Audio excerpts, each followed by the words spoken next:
I have a mantra that I used, especially before I had cultivated these capacities to the degree that I have them now. And it was when I still had the tendency to judge things, you know, to be safer by just judging things in order to separate myself.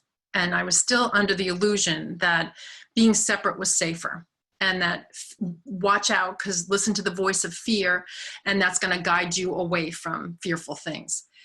I didn't know at that time that fear wasn't real, and that it'll always guide you towards an illusion, and you can be in the midst of that illusion and be perfectly safe, but you won't know that because you have a separate mind, that you're focused on seeing things separately. And so you're going to notice more that you are attracting yourself to, that brings you into greater pain.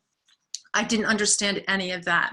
So at that particular time in my evolution, I adopted a mantra, an inner mantra, and it was purify my perception. I would ask inwardly that if I felt unsettled, and truly the only reason we feel unsettled ever in life, another tip, I'm going to give you a big, like, this is a gold star tip, is because we're judging. So if you're judging, you by nature of that become separate.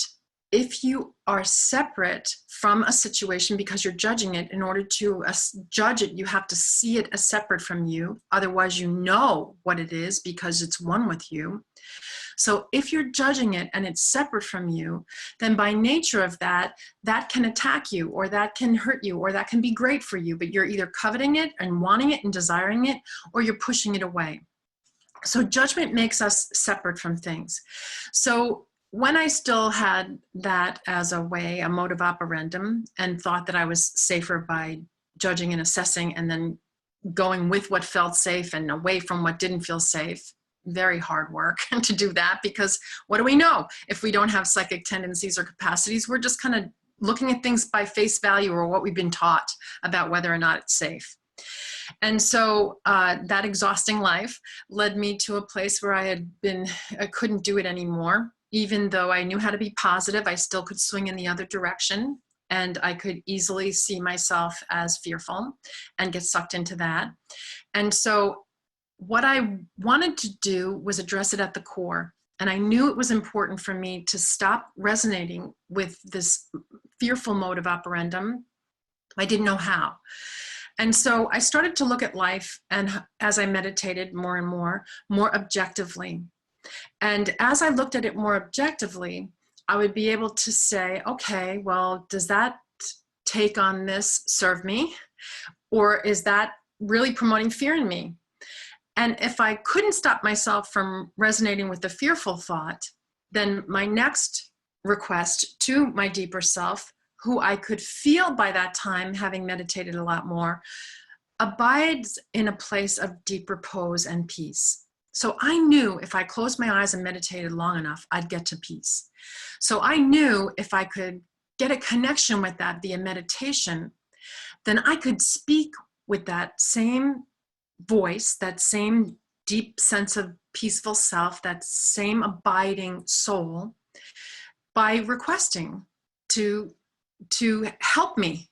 So one of my calls for help was help, just easy, help me. I'm like getting sucked into the illusion now, or I'm in fear. And I was a very fearful person. I really was fearful about everything, pretty much all day, every day.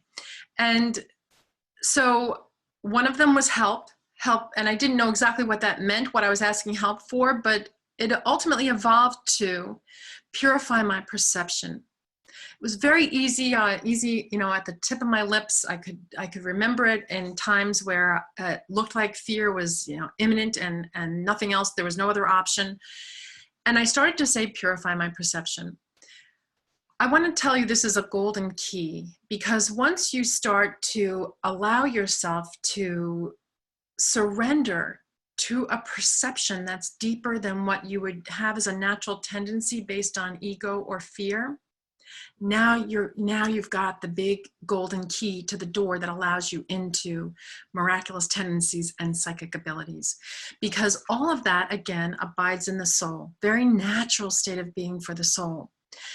Our disconnected self is always looking out there with micromanaging and in damage control. But when we deeply sink into this place, we will always find peace.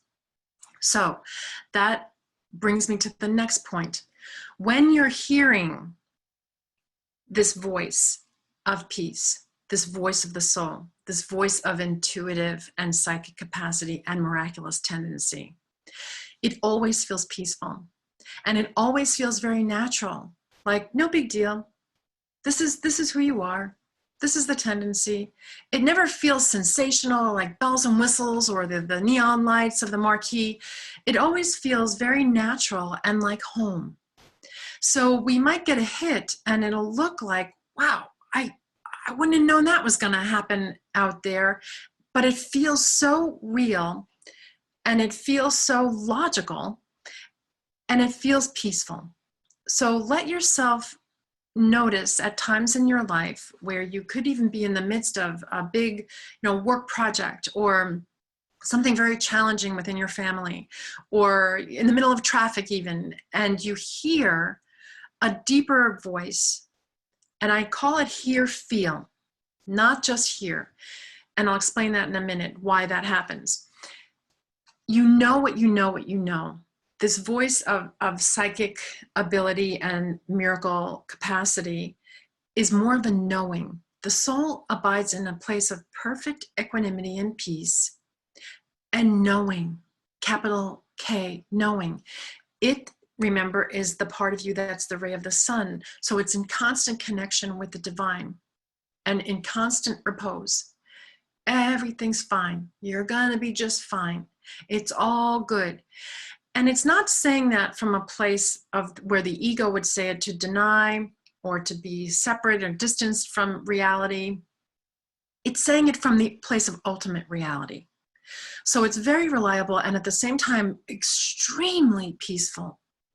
And it allows you for the first time to feel like, whoa, I can put my shoulders down. I can relax. I can open my heart. That's not scary.